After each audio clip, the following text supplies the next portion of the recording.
ఈనాడు, Andhra Jyothi, TV5, మహా TV, ABN, ఇన్ని ఛానళ్ళు ఉన్నాయి, పేపర్లు ఉన్నాయి తెలుగుదేశానికి అనుకూలంగా. మొత్తం అరడజన్ మీడియా అదే సందర్భంలో, అంటే 2 పేపర్లు, 4 ఛానళ్ళు పూర్తిగా లాయల్టీ కనబరుస్తుంటాయి. వాళ్ళ ఒక్కళ్ళు కూడా అమరావతిలో తమ వ్యాపారాలు పెట్టలేదు. ఎక్కడెందుకు? చంద్రబాబు గారు హెరిటేజ్ ఏమన్నా అమరావతిలో హెడ్ క్వార్టర్ పెట్టారా?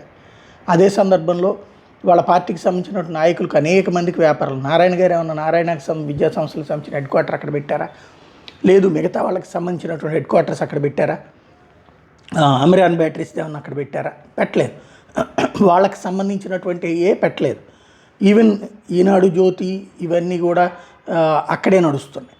నేను అనేక సార్లు ప్రస్తావించా, ఇటు సాక్షి, భారతీ సిమెంట్స్ వీళ్ళకి సంబంధించిన వ్యాపారాలు, అటు పక్కన తెలుగుదేశం వాళ్ళకి సంబంధించిన వ్యాపారాలు హెడ్ క్వార్టర్లు కనీసం ఆంధ్రాలో పెట్టండి, అప్పుడు డబ్బులు వస్తాయని.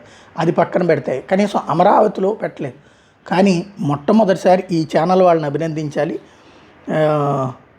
జిఎన్ఎన్ అంటే ఇదేదో ఏఎన్ఎన్ అంట, ఆంధ్రప్రదేశ్ రాజధాని అమరావతిలో ఏదైతే ఒక న్యూస్ ఛానల్కి సంబంధించినటువంటిది మొట్టమొదటిసారి. ఇదివరకు మేము మొట్టమొదట్లో రాష్ట్రం మీద ప్రేమతో అప్పట్లో హైదరాబాద్లో 2 లక్షల జీతాలు దగ్గర ఉన్నటువంటి వాళ్ళం. అప్పుడు 1,65,000 రూపాయలు అప్పటికి తీసుకుంటున్నాను. 2 లక్షల శాలరీ ఆఫర్లు ఉన్నటువంటి సందర్భంలో కూడా మన అమరావతి, మన విజయవాడలో మొట్టమొదటి ఛానల్ అన్న ఉద్దేశంతో AP24/7కి వచ్చాను నేను.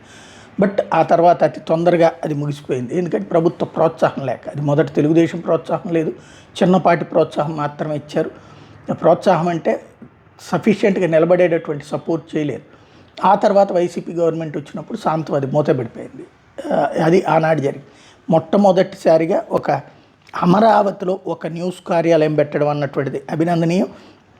వీళ్ళు చక్కగా దీనికి సంబంధించినటువంటి ఫోకస్ కూడా చేసుకున్నారు.